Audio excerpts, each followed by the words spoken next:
बहन की शादी को 6 साल हो गए, मैं कभी उनके यहाँ नहीं गया। ईद शब रात अम्मी या अब्बू चले जाते थे।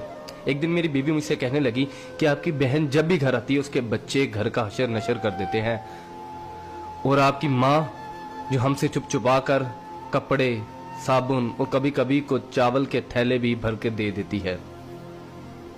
अपनी माँ से कहो ये हमारा घर है, कोई खैरात सेंटर नहीं। मुझे ये सुनकर बहुत गुस्सा आया कि मैं अपने घर का बहुत मुश्किल से गुजारा कर रहा था और मेरी माँ सब कुछ मेरी बहन को दे देती है। बहन एक दिन घर आई हुई थी तो उसके बेटे ने टीवी का रिमोट तोड़ दिया। मैंने माँ से गुस्से से कहा कि माँ, बहन को कहा करो ईद के दिन आया करे, और ये जो आप साबुन, चावल और ये जो चीजें देती हो इनको बंद करें। माँ चुप रही, लेकिन बहन ने ये सारी बातें सुन ली। 4 बज रहे थे, बच्चों को तैयार किया तो बहन ने कहा कि भाई मुझे बस स्टॉप तक छोड़ आओ। मैंने झूठे मुंह कहा बहन रुक जाती कुछ दिन।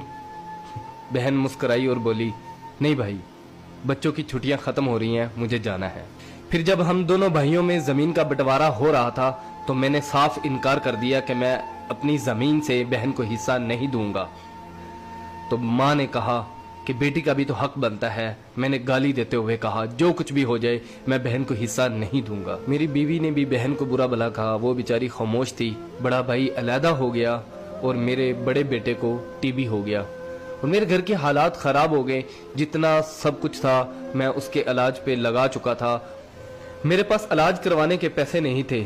मैं बहुत परेशान था, लाखों रुपए लगा चुका था और भूख सर पे थी। परेशानी की हालत में कमरे में बैठा शायद अपने हालात पे रो रहा था। उसी वक्त मेरे घर में वही बहन आई। मैंने गुस्से से बोला ये आगी मनहूस। मैंने बीवी को कहा कुछ तैयार करो बहन के लिए। बीवी मेरे पास आई और कहा कोई जरूरत नहीं गोश्त और बिरयानी बनाने की। फिर 1 घंटे बाद वो मेरे पास आई।